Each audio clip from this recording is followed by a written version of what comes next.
So for this mock exercise, we're going to take a look at how do we record or measure and report inventory. And we're going to take a look at from both perspective of FIFO and average, and we're going to use perpetual or periodic inventory systems as well. So here's the question. Let's assume that this is the activity for November for a company called Pearl Zumi Inc. And they make mountain bike shoes for the month of November. So we're given the beginning inventory and we're given purchase and sales. And the first requirement asked us to assume that Pearl Zumi uses perpetual inventory system. They're asking us to calculate the ending inventory and cost of goods sold using FIFO and weighted average. So let's take a look at the first part, because the second part, we're going to switch gears and we're going to say it's assuming that they're using periodic inventory system. Then we're asked to actually look at the values of both ending inventory and cost of goods sold, assuming they're using the periodic inventory system, and again asking us to do some journal entries as well. Okay, so let's look at the first part. So number one is all about perpetual inventory system. And we're going to use FIFO. So first in, first out. So the beginning inventory, so we've got November 1st. We've got beginning inventory of 25 times 295 gives me 7,375. So that's the beginning inventory. Then we purchased on November 5th, sorry. So purchases, we purchased 30 times 300 gives me 9,000. So I'm going to add 9,000. So now I have 16,375. Now, on November 12th, we had a sale. So the sale is for 42 units. So what we have to do under FIFO is we have to determine how much of these 42, what's the unit cost of these 42 units. FIFO means first in, first out. So we have to assume that the first 25 units must have come from the 295.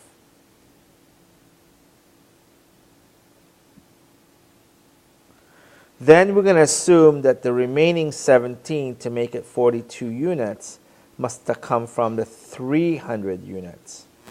300 per unit. So take the 300 times the 17, that gives us 5,100. So the total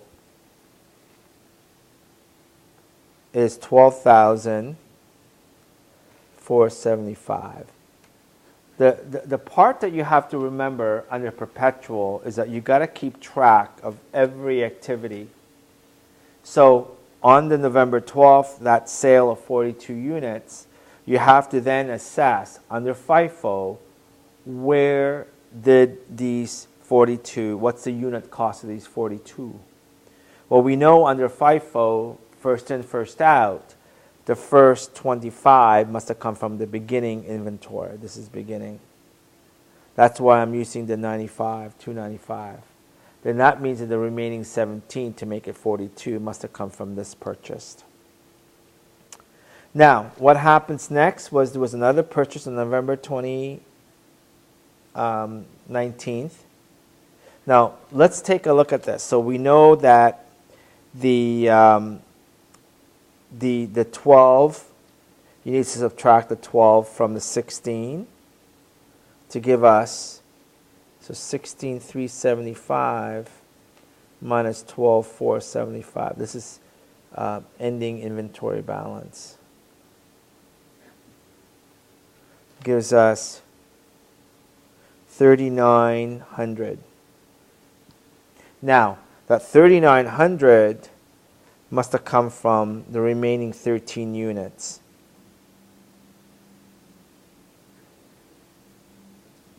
That's good to know because you'll see in a minute how we're going to need that.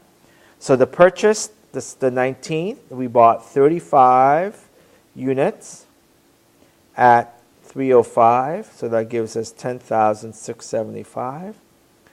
We're going to add it to the 3,900 to give us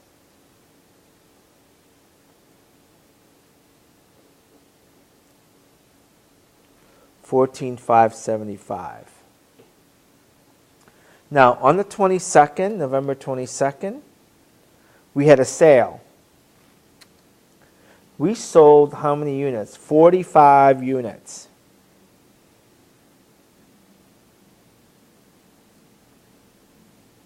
Now, how did we determine? Well, we know that, again, first in, first out. So the first 13 units must have come from this 300, right? So that gives us 3,900. Then the difference is this 32 units to make it a 45. That must have come from this purchase. So 32 times 305 is 9760.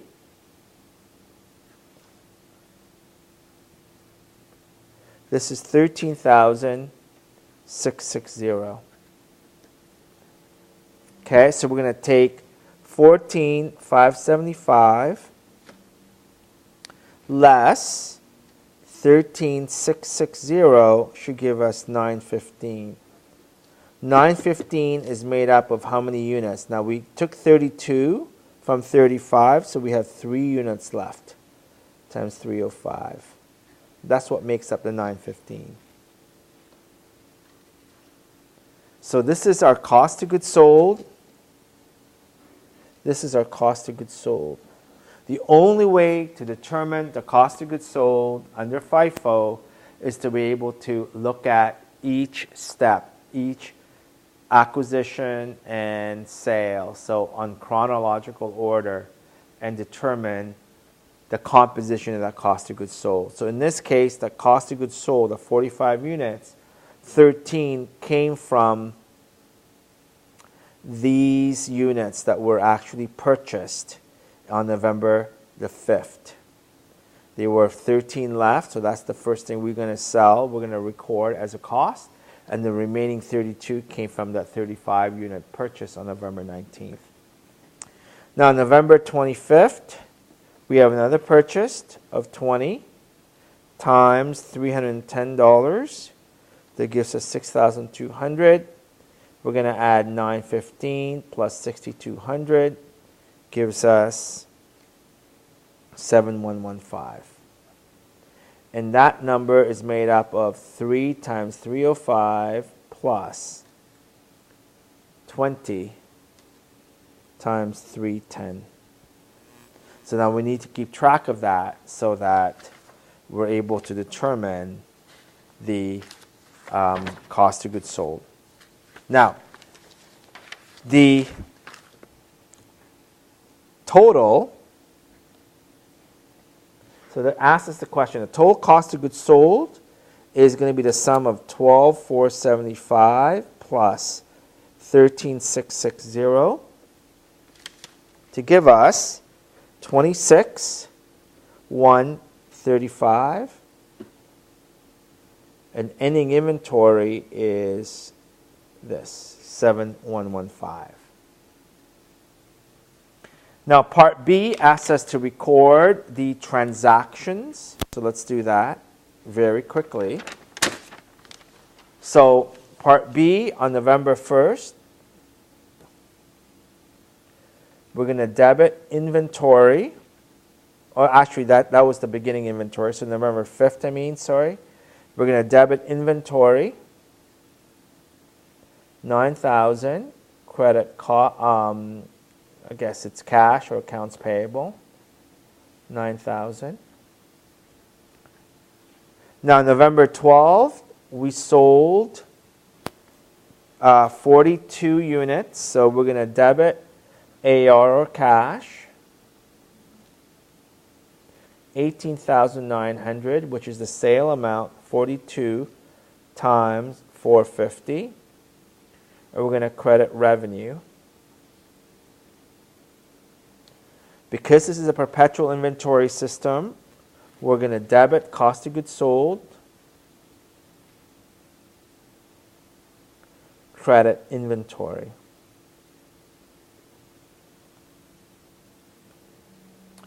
On November 19th, we purchased inventory, so debit inventory, credit, let's say, accounts payable or cash.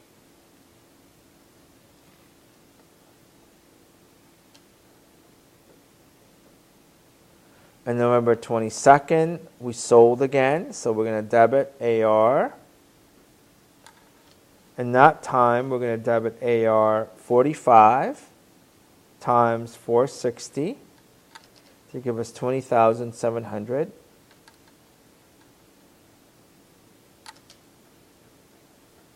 And we're going to debit the corresponding cost of goods sold. Now, all the previous problems we've done, we've always assumed that the per unit cost is the same, but now we're introducing the fact that if they're not the same, we need to be able to calculate under the two different methods, FIFO and weighted and average. And November 25th, our journal entry is debit inventory, 6,200, credit accounts payable or cash, 6,200. Those are the journal entries that you need to record under FIFO. Now, let's do the same question, and let's look at it from the perspective of the average. Now, with the average, here's what I suggest we need to do. So this is perpetual average. So what I suggest you do is we're going to use a column chart. So we're going to have date, unit, number, right? Total, and cost per unit. So let's start with the beginning inventory. The beginning inventory was November 1st. We had how many units? 25. Total cost is 7,375. The per unit cost is $295. Then we had a purchase on November the 5th. That's a purchase. Okay.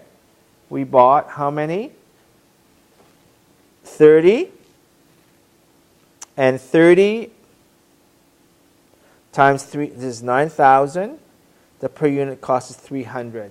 Now, under the average method, we always want to do a subtotal and a calculation of the average every time there's a purchase and every time there's a sale. So in this case, the average is 55. The total unit is 55.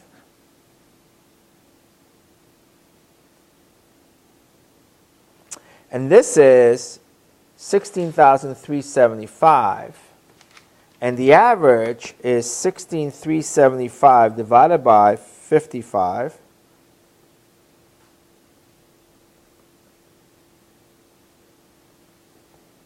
You get $297 and 73 cents. So now, on November the 12th, there was a sale, and we sold 42 units.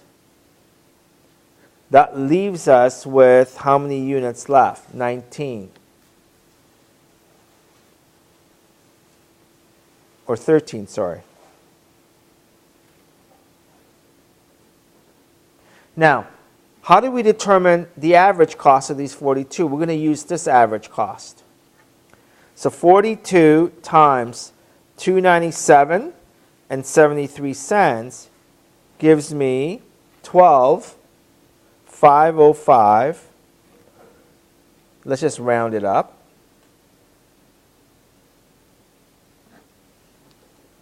So 12,505 minus 16,375 is 3870, and the average is 297.73. Obviously, it's a bit rounded. So this is our cost of goods sold. That's going to be our entry. Now, on November 19th, we purchased. How many did we purchase? We purchased 35 units at 305. And the 35 at 305 is 10,675. Again, we're going to do another average. So this one is 48 units. And if I add 3870 plus 10,675 gives me 14,545. And the per unit average is, take that number divided by 48 units, is 303.02. So this is my new average. So each step, you have to calculate the new average. There's no quick way about doing this question other than to do it step by step. November 22nd, there was another sale. And we sold how many? 45 units, leaving us 3. So we're going to take 45 times 303.02. That gives us 13,626. I'm just rounding it up. You shouldn't round up, actually. Leaving us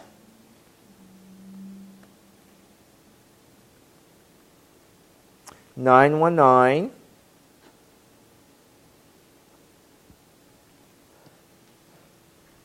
Now, when we have a purchase on November 25th, we have 20, that's 23, and the per unit cost there is 310.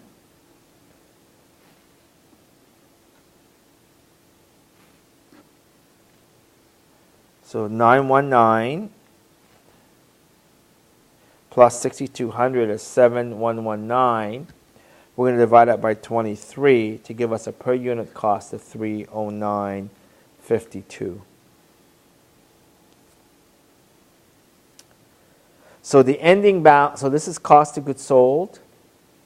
So total cost of goods sold is 12,505 plus 13,636 to give us, actually this should be 636.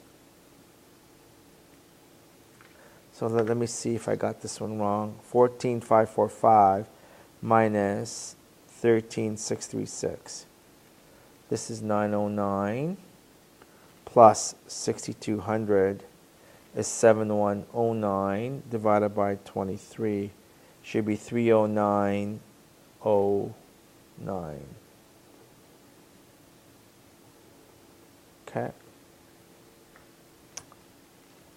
And this should be total cost of goods sold, and ending inventory should be 7109.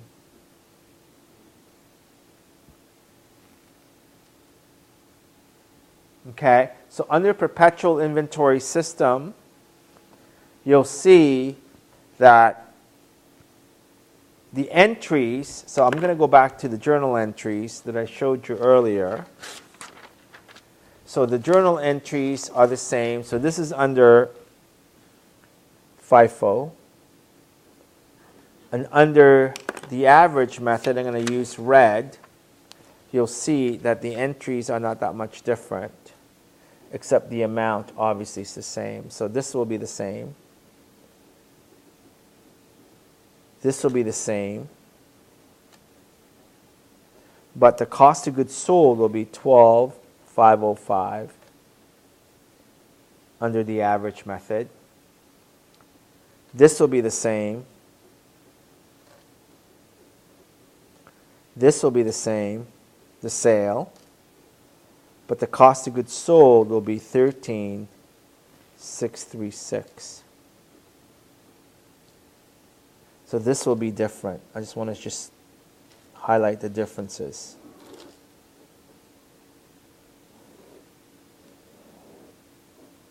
So that's your differences. And of course, this is the same. So that's the journal entry. Now, let's look at part 2 to the question. Part 2 to the question uses the same set of facts, except this time we're going to use a method called periodic inventory system.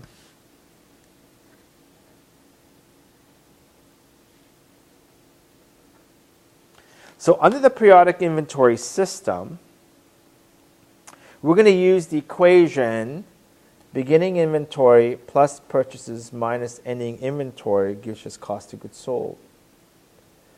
So the beginning inventory we know is 25 times 295. That gives me 7,375. Purchases, we're going to look at all the purchases on November 5th. We made 30 times 300. November 19th was 35 times 305.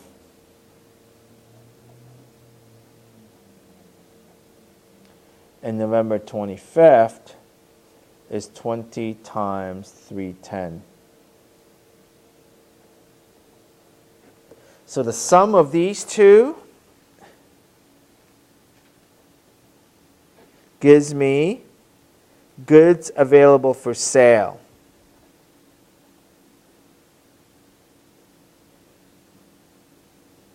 And by the way, it's the same whether we're using FIFO or average at this stage. Now, when we think about the two methods, so remember there were two methods. I'm going to use periodic average. Okay? So under the FIFO method, the ending inventory, we need to figure out how many ending inventories we have. So we know from this chart, if we remember when we did this chart, the ending inventory, okay, there are 23 left, 23 units left. Okay, so we know that there are 23 units left.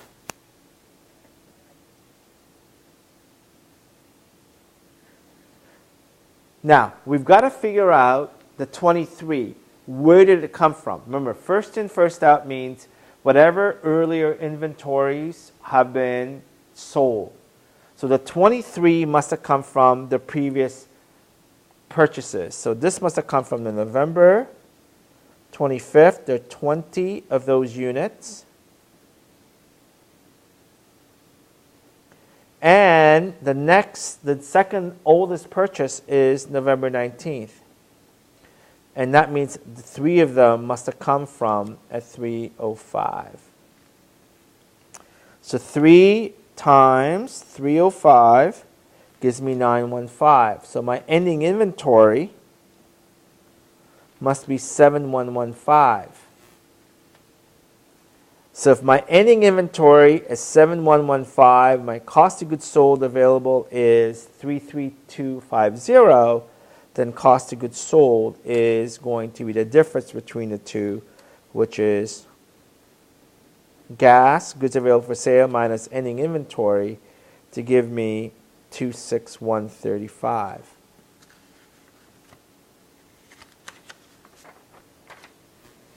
Now, the average method, I'm going to use in red. You'll see that under the average method, we're going to use the cost of goods available for sale. It's 33,250 divided by how many units? We've got 25, 30 is 55. 55 plus 20 is 75 plus 35 is 110 units. To give us an average of 302.27.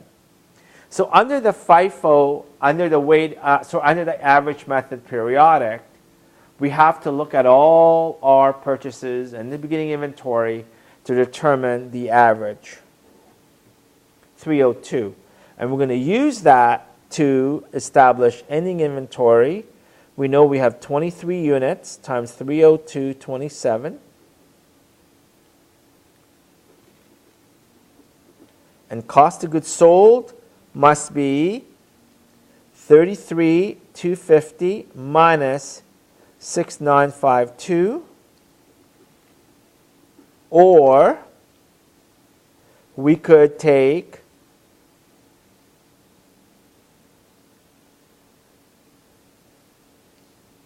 okay, 110 units minus 23 gives me how many units?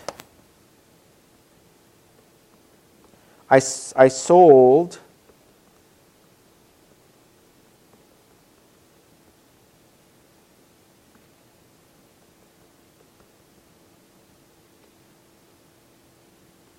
87 units times 302.27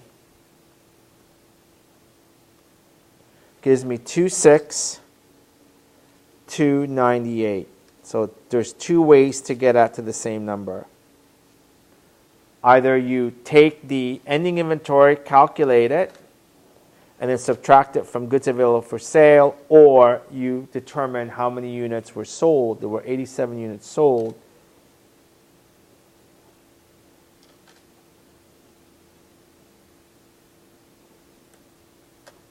Multiply that by 302.27.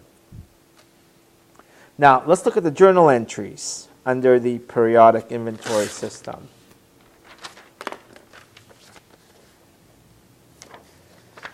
So the journal entries, so let me write this down.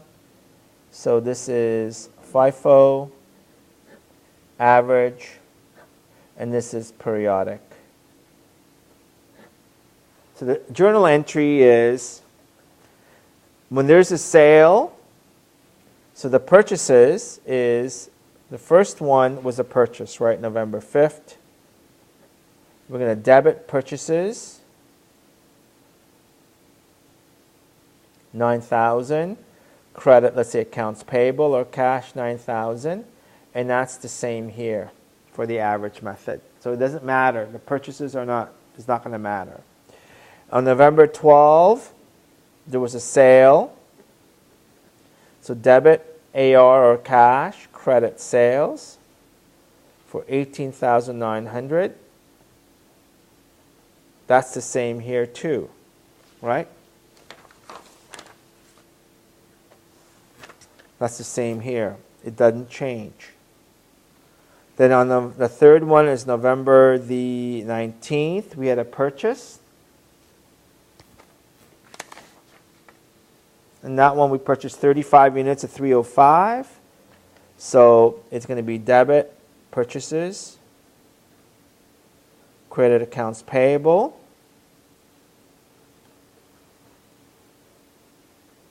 again, doesn't matter. It's the same under the average method. And you notice I don't update the cost of goods sold, right? I do not update the cost of goods sold because we're going to assume that under the periodic inventory system, the recording of the cost of goods sold happens at the end of the accounting cycle. So let's look at the next one. The next one is a sale. November 22nd, there was a sale. So debit AR or cash. Credit sales, 20,700. Again, this is the same on the average method. And on November 25th, there was a purchase. So debit purchases, credit accounts payable or cash, that's 6,200. It's the same. Here's the difference. Let's say this was the end of the accounting period. What we're going to do now is we're going to record a cost of goods sold. November 30th, we're going to debit cost of goods sold, credit inventory. For what amount? Well, we know it for periodic, it was 26135. We calculated that.